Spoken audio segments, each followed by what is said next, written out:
দীর্ঘদিন থেকে অর্থাৎ তাণ্ডব ট্যুর অ্যানাউন্সমেন্ট হওয়ার পর থেকে, অর্থাৎ তাণ্ডব রিলিজ হওয়ার পর থেকে আমি দেখতেছি, খেয়াল করতেছি যে আগামী বছর কোরবানি ঈদে সাকিব রাফির কোনো জোরের কোনো ছবি আসছে না।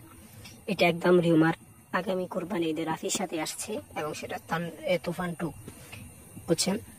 তুফান 2 আগে আসছে এবং 2027 সালে কোরবানি ঈদ তাণ্ডব 2, এটা লেখে রাখেন, ঠিক আছে? এটাই 100% শিওর, কারো কথায় কান দেবেন না।